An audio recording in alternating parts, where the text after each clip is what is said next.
Good morning, good afternoon, and good evening from Scottsdale, Arizona, and also our speakers all around, I think today, mostly in the U.S.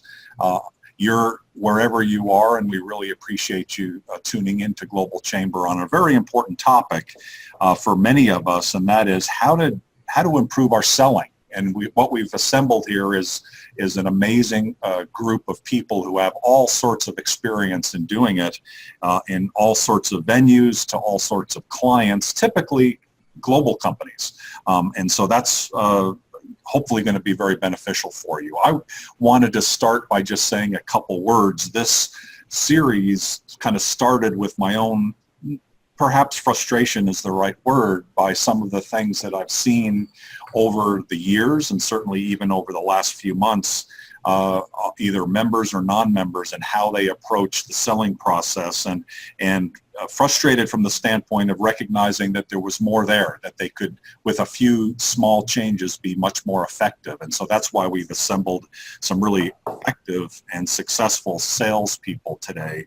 I wanted to, however, talk about very quickly 6 things that I've identified as kind of foundational for global sales. And so number one, guess what? This is global or not global.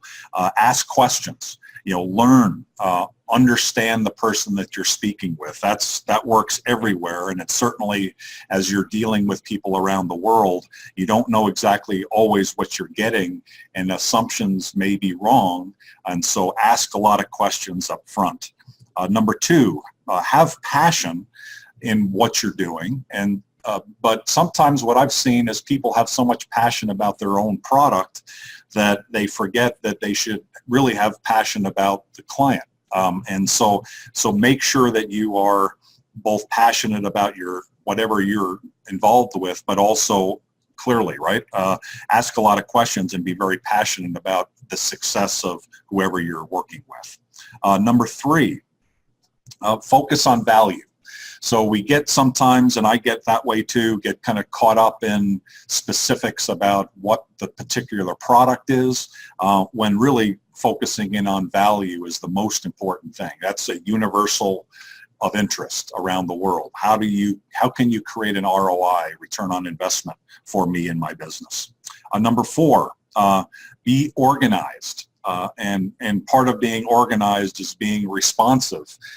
We are all inundated with emails all over the place, and keeping that organized, keeping our day organized, balancing work and family and all the other responsibilities that we have has never been more difficult. And so take a time management course, do whatever it takes. I don't have the answer there, but I know that as our team grows around the world, the ones, our executive directors and global advisors who are organized and responsive are the most successful. And then number 5, be confident, and at the same time be sincere. As our team grows, I think we've been selecting people that are very sincere and are very humble, maybe, to some extent. It is possible to be humble and confident at the same time, and I'm very proud of the team that we have around the world who have that nice balance. Sometimes, however, we may be sold to by certain people that nobody here in this group, but you've probably run into this, where somebody is so confident that you kind of lose touch with their sincerity. And so make sure that you're always having your sincerity shine through. And then finally, number 6, make it easy on them.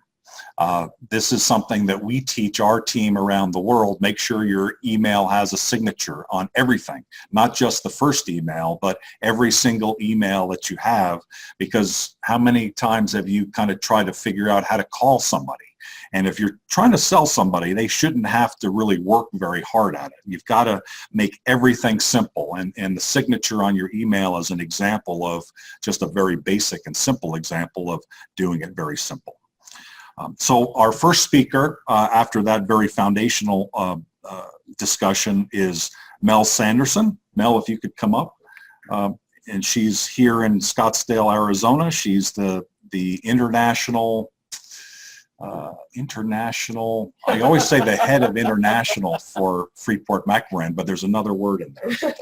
I actually do international government relations. International government relations. I think it's international affairs is what shows up on a lot of your things. That's right. That's what my card says. So Mel is amazing. You know, she's probably the most international person that I know. She spent 20 years in the foreign service, and as such, she's got particular expertise in a variety of different cultures. And so what we thought we'd kick off today with is, besides the foundation, is, you know, being globally aware. And that manifests itself in a lot of different ways, and there's nobody better than Mel, Freeport McMoRan. Mel, come on in. Good morning. So thank you, Doug. You always make such kind introductions. I think following up on what Doug had to say, what I would like to touch on in my allotted 5 minutes are two things. That in selling anything to anybody, one of the most important things that you can do is, yes, know your market for sure, but also build relationships with the people that you are selling to. Because when you want to find out how your product is really doing, when you want to find out if there are problems, when you want to find out before there are problems, it's those relationships that will save you, because your clients, if they really feel that you are sincere, as Doug mentioned, and in some ways humble, they will give you a heads up if you're about to fall into an area of problems. One of the problems that I have certainly seen people encounter around the world with their passion and their enthusiasm is trying to expand and to grow too quickly without already having a solid foundation in those relationships, in the market, knowing where the blockages can arise. So that would be sort of a cautionary note that I would offer you, is to, yes, be passionate, but also be wise. Don't go faster than you are able to produce the product. Don't go faster than you're able to get it through the importation authorities. Also, be aware of resources that are available to you if you run into problems abroad, because no matter how much advanced knowledge you require, how deep your research is, it's a fluid world. And, you know, what we're seeing in that fluid world, for instance, there's a lot of changes in laws and regulations. And a product that you are importing today, you could find import taxes increased on tomorrow. You could find, unfortunately, local authorities showing up at your business saying that you failed to pay your taxes. And they will not be impressed by your receipt, because they're not really there because you didn't pay your taxes. So another point that I would like to add is always make sure you know where your help is available. We're fortunate in having this organization, the Global Chamber. In addition to that, I would always point to the embassies in the countries where you are actually selling and operating, because they are your best defense. When unauthorized officials show up to collect unauthorized payments, always be extremely polite and get them out of your place as quickly as you can, and then go or call the U.S. Embassy, the commercial officer, depending on where you're operating, the economic officer, also depending on where you're operating, and at certain levels, the ambassador. I was actually present one time when a U.S. business was asked for $1 million bribe, point blank. And, oh yeah, it happens. And I took the company straight to the ambassador, took the issue, straight to the president of that country. And the individuals in question never showed up again to pester the U.S. business in question. So it's an example of why it matters to know where your security backdrop is. And I think that I still have a couple of minutes. I haven't heard my phone go off yet. So I would like to come back to this point about building relationships, because that's another way to protect yourself from the unauthorized guy who shows up at your door to say you didn't pay your taxes. Knowing people, and I mean that means taking the time. Have some drinks with them, have some coffee with them. Go beyond the immediate people that you are selling to. talk to the ministers or the officials who are going to be dealing with your product when it comes into the country. Because one of the other issues that U.S. Companies run into when they're doing export-related businesses, you can send your product and sometimes your product doesn't seem to have arrived at its destination. So you definitely want to have a good relationship with the folks that are dealing directly with your product and also folks that you may think are not. In this particular example that I'm giving about a lost shipment, you may think that you've done enough because you have built a good relationship with, let's just say, your import agent or with UPS, as an example. But maybe the problem is that UPS has made someone angry and shipments coming in on UPS are being diverted. This is where you need to make sure that you have your own solid relations in place that can pull you out of that kind of situation and distinguish you from the company or individual which is having a problem with its own system of doing business. So I did hear my alarm go off, so I think I'm out of time. Thank you, Doug, and on to the next person. Thank you very much, Mel. Appreciate it. And our next person actually is Nick Stanton. And so, Nick, are you in Austin, Texas today? Hey, Doug. Yes, I am. Yeah, and it's very hot down here at the moment. Well, I appreciate you spending some time today. When I was thinking about somebody who is in a global business dealing with global customers, I thought of you and have been very impressed in the workings between Safeguard Worldwide and Global Chamber, and so thought you would be a great person to chat with today. So thank you for taking the time, and we look forward to hearing your ideas on global sales to global clients. Thank you so much, Doug, and always appreciate being as involved as we can in the Global Chamber. And hopefully what I put together this morning will be quite useful. And I think Caesar is going to lead the screen for some slides. And apologies that there's a little bit wordy in some of these slides, but fantastic points already made today, and especially around establishing strong relationships overseas with those that you're working with. And one aspect of that is certainly a great relationship to establish if you're looking to get a product or service into a new market very quickly is working with distributors. And apologies, it seems the formatting of our slides has put them slightly in a weird setup at the moment. But just wanted to run through a very quick SWOT analysis of what working with distributors overseas can offer, as well as some of the threats and weaknesses to look out for, of course.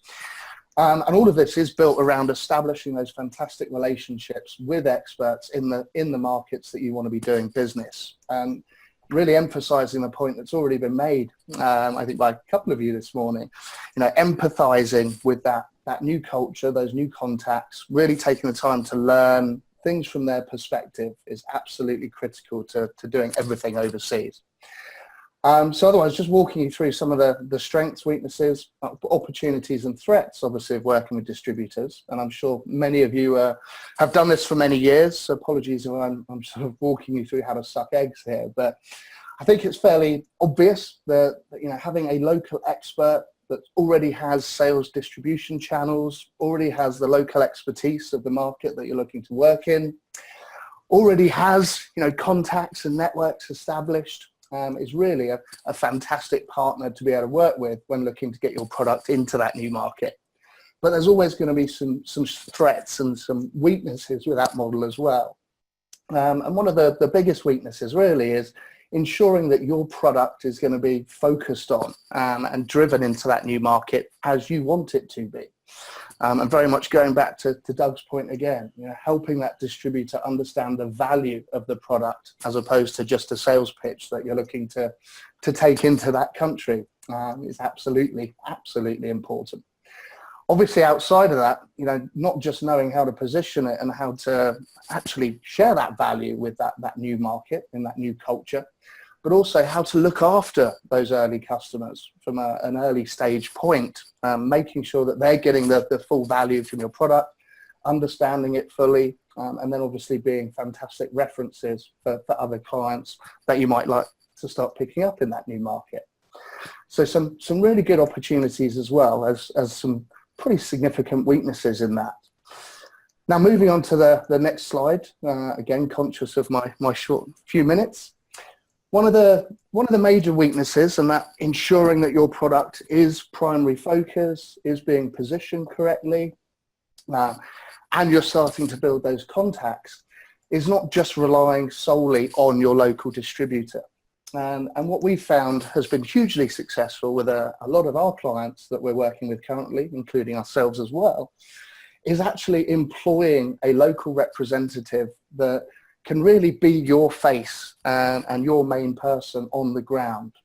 And that person can obviously also manage the relationship locally with your distributor, which is only going to facilitate that relationship becoming so much stronger, so much faster, as they, of course, already understand that culture, already understand the market that they're going to be operating in, and can not only help build that relationship with your distributor locally, but can also help train you in actually understanding and empathizing with that market as well. So really the main tip here is while looking at working with partners, it always pays huge dividends to actually employ and be responsible for your own resources on the ground. Now, of course, that brings with it some other challenges. I'm just moving on to the final slide. One way we found that really the best way to overcome that challenge, and obviously the main challenge being when you look to employ someone in a new country, is do you have to register your business there? Are you going to have to invest huge amounts in an unknown market, unknown environment, even from an employment law perspective? Well, our advice is no, you don't actually need that registration for this proposed model. And the reason we say that is because if that person that you have locally is only managing a relationship you have on the ground, then your business actually has a very low permanent establishment risk.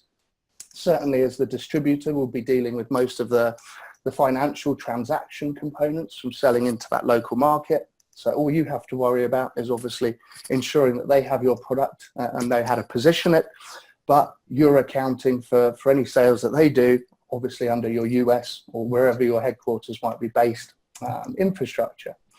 So really establishing a business operation isn't actually required other than to be that employer of record. So what we suggest is actually work with another partner to be that employer of record on your behalf.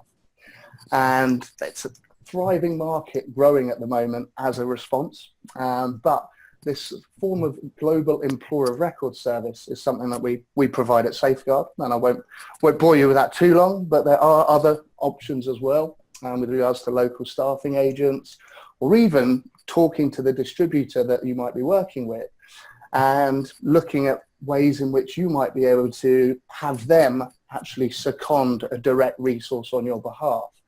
So in effect, you funding their employment, but the distributor still employing it directly.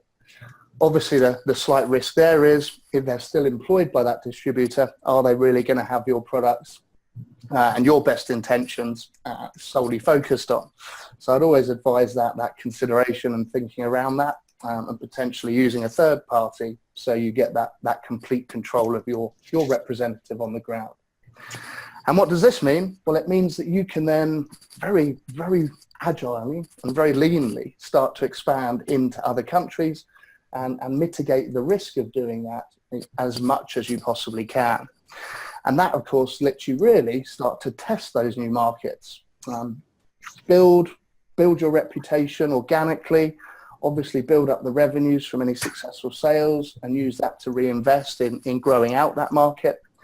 But you can also really use it as a test plate for seeing whether it's going to be successful without having to put in huge amounts of investment just to get 1 or 2 feet on the ground representing you solely. And hopefully, if you get all that correct, you can then watch your company grow that much faster with so much less risk and so much less investment. And I hope that's been useful. Thank you, Nick. We'll come back to you. The questions are coming in. For those of you that are here, if you have questions, you can either do what Bob did and write it on a piece of paper, or you can ask, in front of the screen, either one. And then those of you who are calling in around the world, just type in the Q&A area, and we'll pick it up and certainly do our best to get to it. We now go from Nick, who is not too close to the border, but still in Texas, to someone who is on the border. Val Macias is in Nogales, I think Arizona today. Nogales, Sonora, Mexico is just right across the border. And I was trying to think of somebody who's actually on the border and does business on both sides, and thought of Val. Val, you do a great job at that. Congratulations on your logistics business. And you're going to talk today about selling by not selling. Absolutely. Thank you so much. What I found in international business is that people, we shouldn't be selling. And I'm going to pick it back into where our last two speakers said, it's about building relationships. And there's a book that I would like to recommend by Dale Carnegie that says How to Win Friends and Influence People. That's a great book that completely changed how I do business. And if anybody wants to go ahead, it has great information and it gives great strategies to help you with your business. Moving on is the global sales, as we all know, is challenging. It's a challenging business because of the time zones. So I think that's one of the biggest challenges. One of the other challenges that I see all the time is culture. So we need to be very aware of our culture.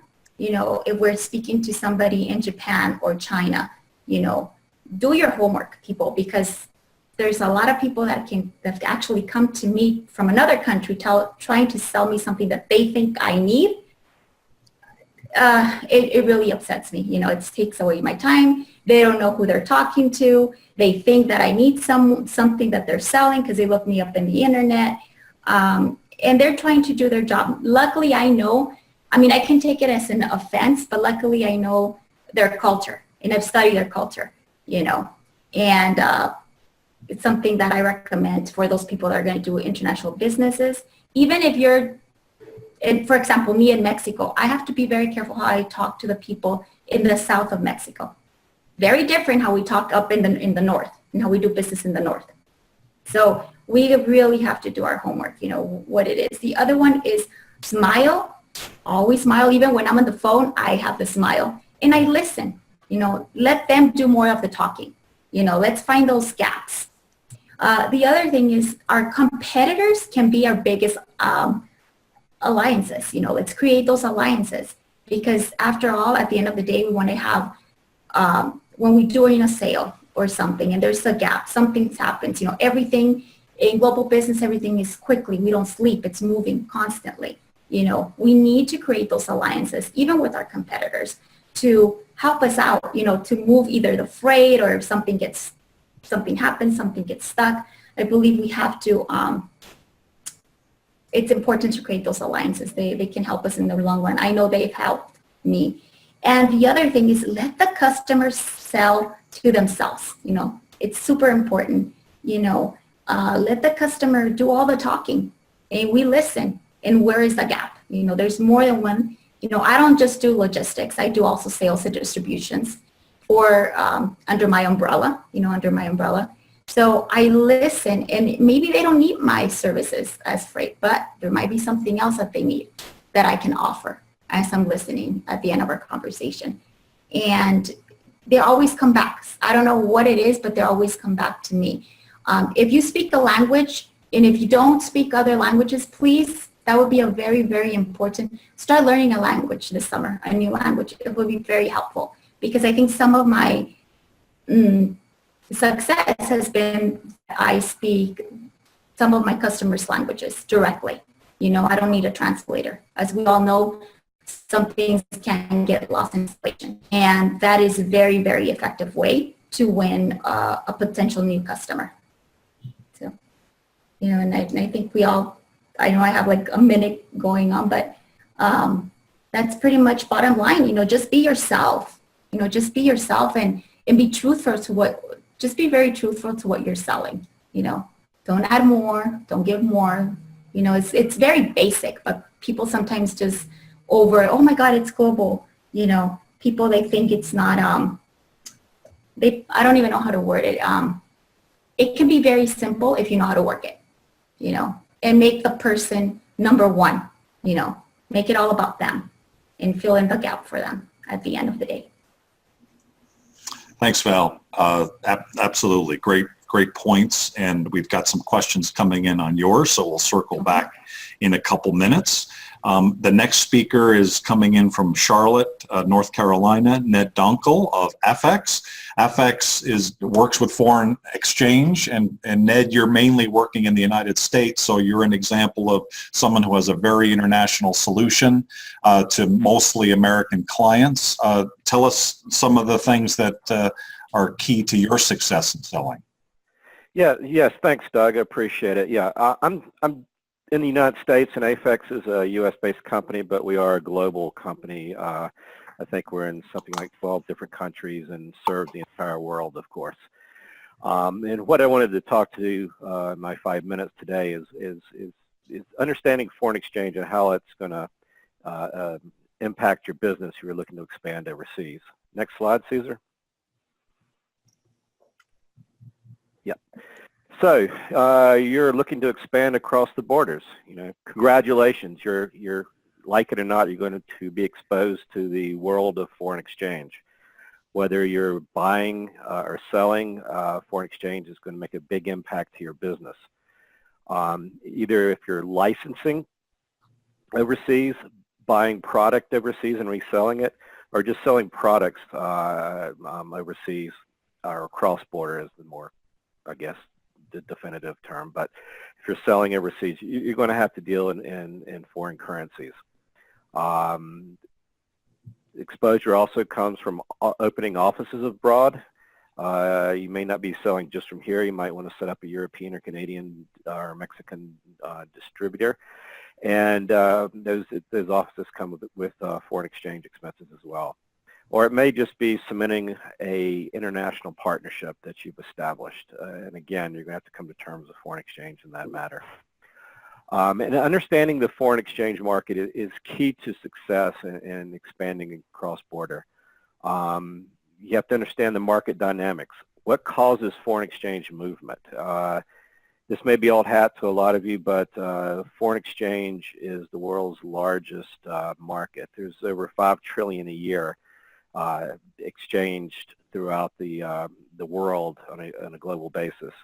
24 hours a day, 6 days a week, and it is not regulated. It's the wild, wild west. It really is. So you need to understand the factors that affect the exchange rate, which affect your business.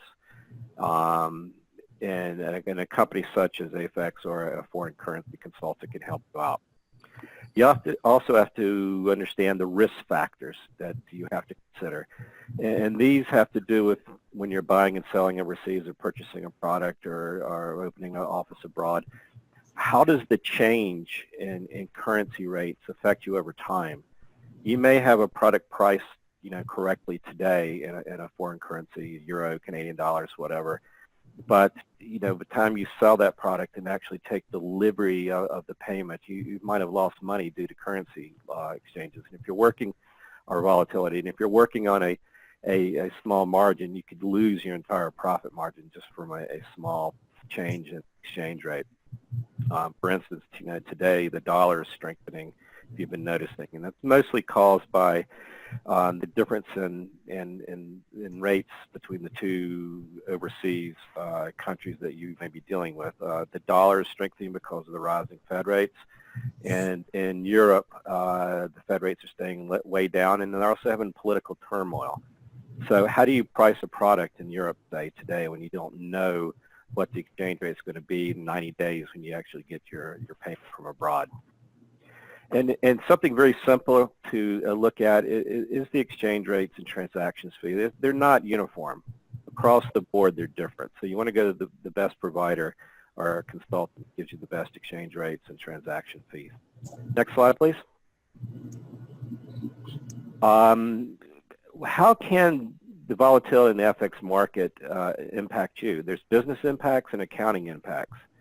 The business impacts would be the cost of products, materials, and services that you're selling. Again, how do you price it when you're buying or selling when you don't know what the exchange rate is going to be? It also impacts your business by, your value of your assets or business is held overseas change, depending on what the rate is. How do you translate overseas revenues? And how does that impact your overall profit margin?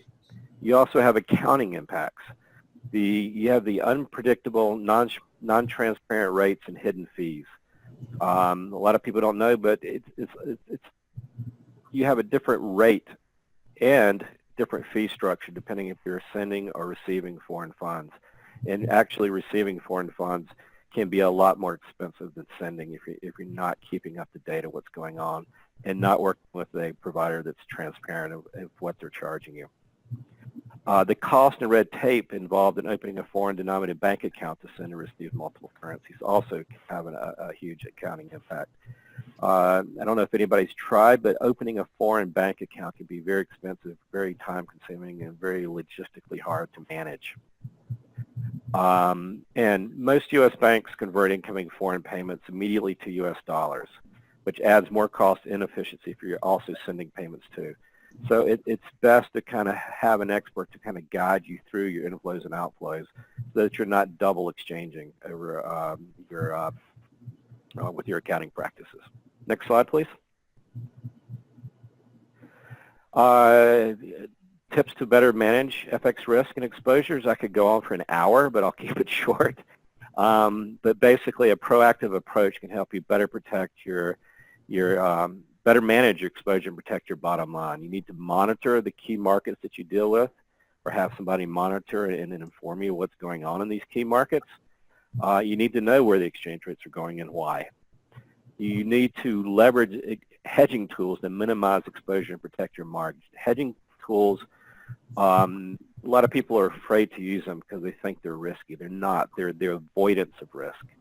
You can either use a forward contract, which basically locks in today's rates for tomorrow's obligation, and you can do those for either buying a product or sending a product, or buying a product or selling a product overseas to eliminate or greatly reduce the currency risk between the time you buy and sell, or buy and collect, sorry. Or you can also use a currency option, which is basically insurance to make sure you don't get burned by a changing in the negative direction of exchange rates. It's like buying a homeowner's insurance. You pay a fee up front and you're protected no matter what happens to the markets. You can also execute rate orders, basically to have companies such as AFEX monitor the markets for you and let you know and execute even off hours if a rate hits your target. And you also can utilize multiple currency accounts to help minimize multiple currencies. A lot of companies such as AFEX have what is called Vostro accounts. These are accounts that are sub-accounts within our foreign currency account, so you're not opening a foreign bank account, but you're utilizing our accounts to net settle either outflows and inflows, and to let you buy currency and hold it till it's needed. A big tip, and the one I give to most of my clients, is when you're sending invoices, when you're receiving invoices, always ask for local currency invoices as well, meaning you're buying a product from overseas, say in euros, they're billing you with their invoice. It's a lot of times people just for easy sakes do it in dollars. Ask for it in euros as well, then do a comparison. 9 out of 10 times it's going to be less expensive in invoicing in euros. So always ask for dual invoices, meaning an invoice that includes the dollar amount and the euro amount. And always have a seasonal review of your budget rates, your costs, and processes to aid in forward planning. You just don't want to enter a year not having a plan for your foreign exchange exposure. And companies like AFEX can help you out with that. Thank you. Thank you, Ned. Appreciate the information. Got a couple more questions, so we've got, keep them coming in. Our next speaker, Gloria, if you could come on up. Gloria Peterson. She is a protocol expert. And so she not only is familiar with how to do business in the U.S., but she's very familiar and teaches how to do business around the world for professionals. Gloria, thank you for coming in. And I should also note that she's also a key part of our summer series on protocol on the last Tuesdays of the month in July and August. So Gloria, welcome. Thank you. Good day, everyone. I don't know if it's morning, afternoon, or evening, wherever you are, but my purpose here today is to introduce you to the summer series. And in doing so, I'd like to first of all let you know what's coming. Certainly today is sales. In July, we're going to be handling international visitors. And in August, we're going to find, engage, close, and manage those international customers. Now, my role in all this certainly is in the etiquette and protocol world. So I'd like to begin by defining etiquette and protocol. So simply put, etiquette is the manner in which we conduct ourselves and we treat others. It's very simple. Culturally, it's becoming more sensitive to those in other countries and the manner in which they conduct themselves and treat others. It can be a little bit different. Protocol, on the other hand, is the order in which things are done. And it encompasses how titles are addressed, meetings, etc. It's meant to save time and to make things more efficient. That's the purpose of protocol. Some of the things that we might be addressing, and I'm just offering these as ideas, certainly let us know what gives you value, what gives you a good walk away as you tune into this summer series. Let's look at the formality of greetings. There's an order of precedence. There's a name stream. In that name stream, there's the full name, the family name, honorifics, pronunciations, credentials, etc. These really need to be paid attention to. We're very casual in this country, so don't assume around the world it's first names basis. It's not, and you can easily offend when you apply a casual introduction too soon. Flag protocol, if you are going to be receiving international visitors, certainly this is going to be addressed in July. And you have your flags there. They're not decorations. They have strong meanings, and there is a very, very important order. If a country's flag is out of order, trust me, they will know it and they will feel offended, and you're off to a bad start. So it's very, very important. Again, it's not a decoration. Gifts, what kind of gifts should you have for international visitors or when you go abroad? There are appropriate and inappropriate gifts. Food, we all love to eat. Food is a trademark of a culture. So having some sensitivities to foods that their digestive system is accustomed to is going to be extremely important.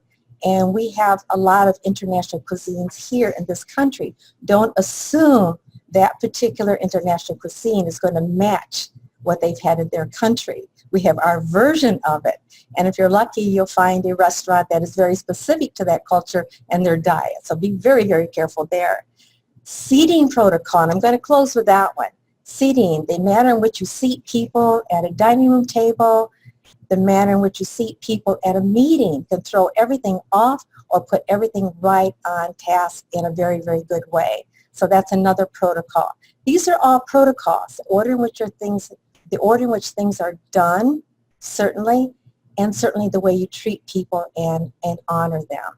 With that, I'm going to keep it very brief because this is my role, is to introduce the series to you, and you'll get more from me at this series. And at this time, I think it's Q&A. It is, and as long as you're here, Gloria, why don't you stay here, and Mel, why don't you come on up, and we'll continue the conversation with both of you. So one of the questions we have is regarding protocol. I mean, even within one country, there's differences. We heard Val talk about northern and southern Mexico when many people are just trying to figure out Mexico, right? So there's subtleties. And Mel, you've worked in many different countries, including the Congo. You know, even there's not one uniform culture even within one country like DRC. So how do you overcome that?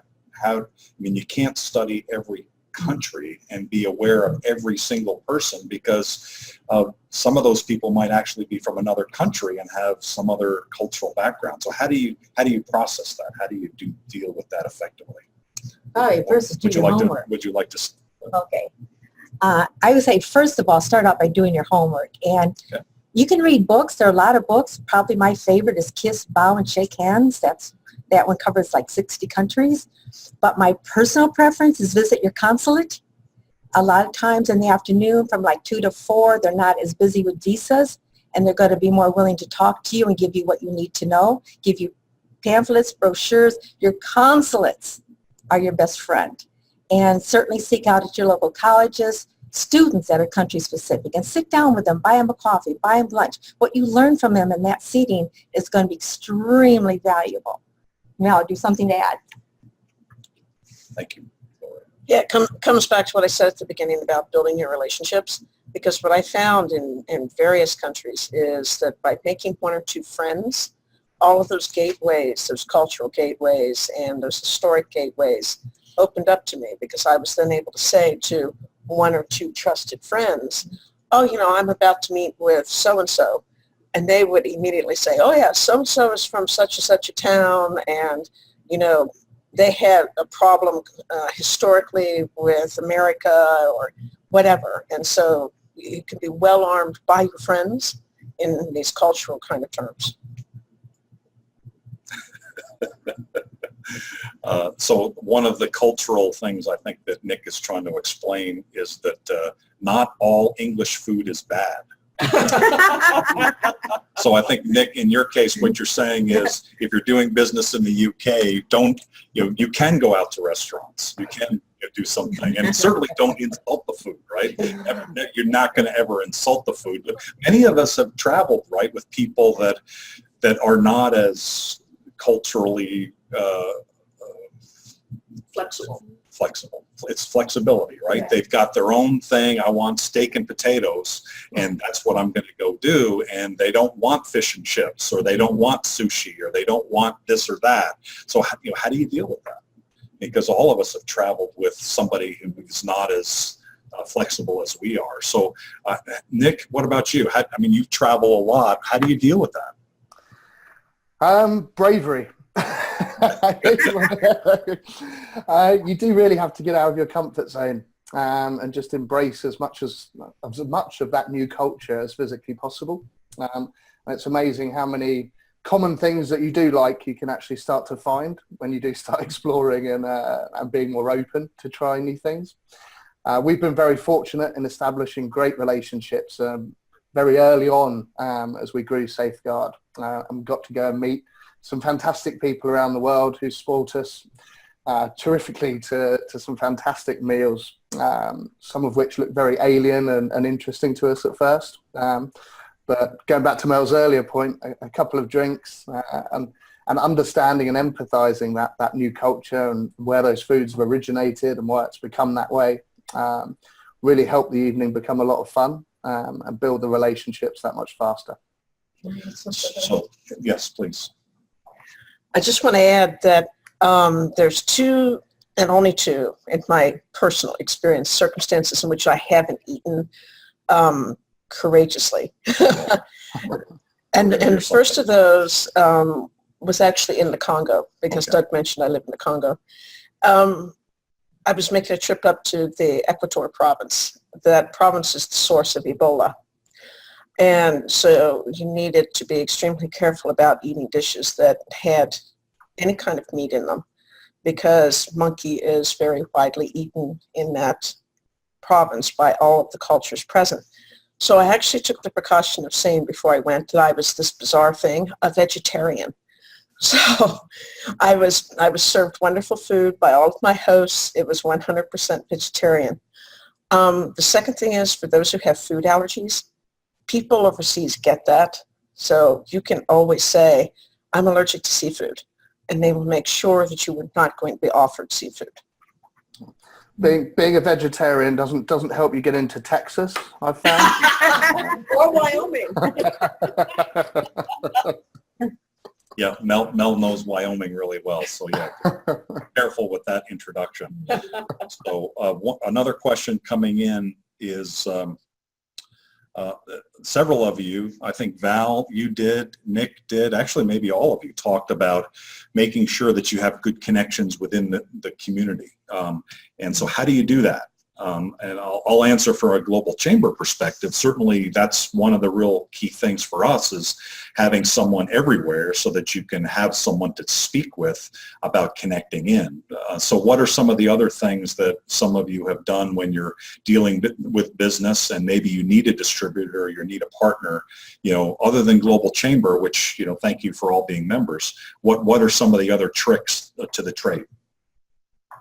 Anybody have any ideas? Oh, Val, please. Some of the other tricks, for example, you go to your local community, your local chamber of commerce. You know, those are the great places to start. The others, for example, I'm also part of a bigger organization, which it's called BNI, Business Network International. That's completely different. And so, but you need to be smart and to choose where you're going to network. You know, if you're international, the Global Chamber is number one. In your community, you get involved with different organizations. For example, there's also organizations for the import-export people.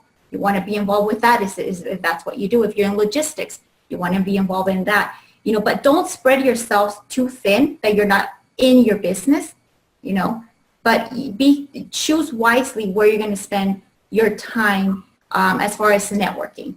And you'll be surprised if somebody wants to learn about your business, even they're not particularly doing what you do, speak to them, because you'll just never know that one person can be the person that knows someone that you end up doing business with. So it's super important and to be involved and participate. Very important. That makes sense. I think all of us that are doing international business, we do try to have our networks. Over the holiday, I was speaking with someone who's becoming an executive director of Global Chamber in Dhaka, Bangladesh, and he was talking about that he's been involved with JCI. I think it's the Junior Chamber International, but you can't be over 40 and to be in that group. So that doesn't really work too well for many of us. And then he talked about Rotary. Rotary is everywhere, but that's really not exactly business oriented, right? It's much more profit. So there are literally thousands, maybe tens of thousands or more organizations around the world. We try to be that one starting point, but all of us also need these other networks, right? And Mel, you're involved with all sorts of things, I'm sure. Mel is the head of the District Export Council for the state of Arizona. So there are lots of ways to be connected. For sure. Anybody else have any other ideas there? Specific groups too you can join. For instance, at AFEX we do a lot with travel organizations. So we're a member of 3 or 4 different travel groups, and there's always networking opportunities within that. We also deal a lot with other payment companies, and we network through those channels as well. So I would greatly encourage getting involved, whatever your business is, getting involved in whatever group is associated with your line of work. That makes a lot of sense. I didn't notice it until now, but the one question about Global Chamber helping with relationships and market entry, which wasn't exactly the way I posed the question, but it's really what we're talking about, is from someone, Stephanie Qualls, who I did work with over 20 years ago. And so I think certainly one of the other networks that all of us have available is LinkedIn, and are all the people that we've worked with up until now, right? So that can be a very valuable tool, and it's certainly something that we work with all the time when we're looking for people in city by city. Another question coming in is kind of some of the key faux pas that we've all made. We actually, and I'm not going to put him on the spot, we'll buy him a beer or something afterwards, but one of the faux pas I saw this morning was, and I've done this too, is when you see somebody who looks different than us, we sometimes ask the question, so where are you from? which really is kind of like, you're not one of us, you're one of somebody else, right? So that's not always a great way to get started, especially here in the U.S. Or honestly, probably anywhere. That's a really tricky question. You know, you're the diplomat, Mel. How do you don't ask that question, I think, right? Or how do you start to get to know people without kind of sticking your foot in it? Fortunately for me, I'm extremely extroverted. So I always deal with that by talking about myself first. So I tell people, oh, you know, I was born in Cincinnati. I live in Wyoming. I love to ride horses. My parents were from Ireland and England. So I start by saying who I am, my otherness, and that opens the door to then be able to ask the question, what about you? You know, where were your folks from? You know, what kind of things do you like to do? So then you can ask the exact same thing, but then it's in a non-offensive context because you're just exchanging information, personal information. No assumptions. Very good. That sounds like a good universal approach. What do you think? Typically what I'll do is I'll give my information. I say, well, how about you? And I leave it open-ended. I don't say, how about your family? How about anything specific? Because for some people, that's still uncomfortable. It's still a privacy thing, an intrusion. Other people not. I just say, how about you? And I stop. Shut up. Be quiet. Let them talk. And then they share as much as They share what they want to share. So Val, is that kind of one of your tricks? And you talked about northern and southern Mexico. What is the difference that you see even within Mexico? And then how do you deal with this of getting, you know, making your connection locally with people that you're going to do business with? You're not going to believe it, but I do it the opposite way. You know, I do ask. I go directly and I say, hi, how are you? And I just ask the question, you know.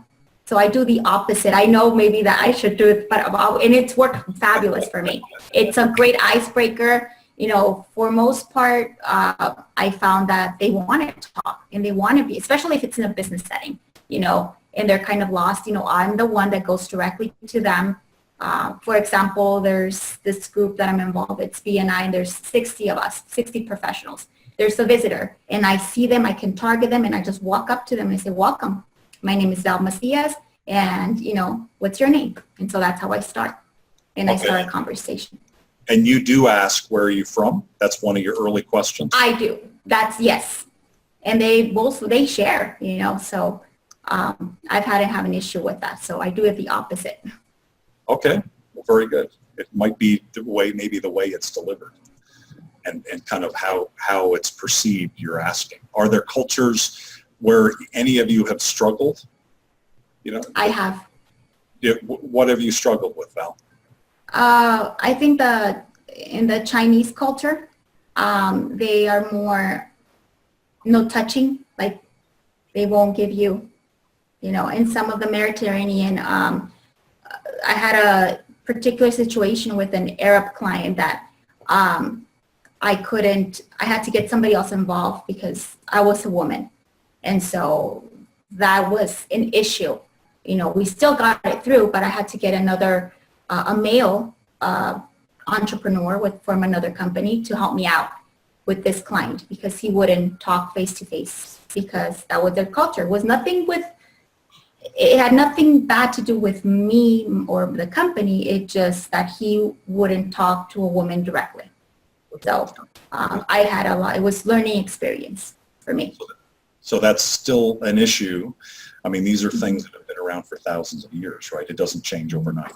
Yeah, but you know what's really interesting about what you just said, Val, is that in so many other cultures, we have the gender advantage. Absolutely. Being that non-threatening woman, we're better positioned to open that initial conversation versus, you know, when men meet each other in most cultures, there's already some of that rubbing and positioning that goes on. Correct. You know, I mean, so I think that China and maybe to a lesser extent Japan are good examples of where the reserve of the culture doesn't help us. But almost everywhere else, I mean, in Latin America, in Africa, etc., we definitely score extra points.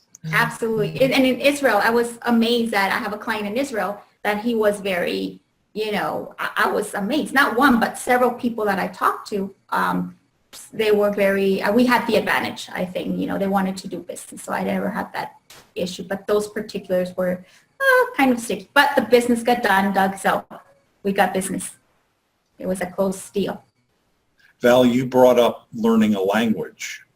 Yes. How important is that, and what would you recommend? What's the easiest system out there to pick up languages these days?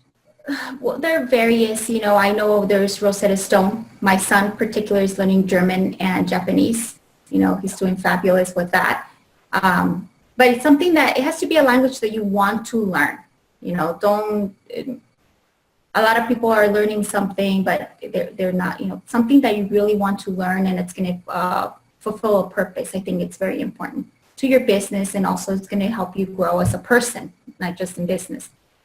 It's very important because I see that when I'm speaking to somebody in their language, it does make a difference. It gives us a boost, opposed to having a translator that many times that's, unfortunately, many things are lost in translations. I've seen translations from English to Spanish, and I'm fluent in both, very fluent.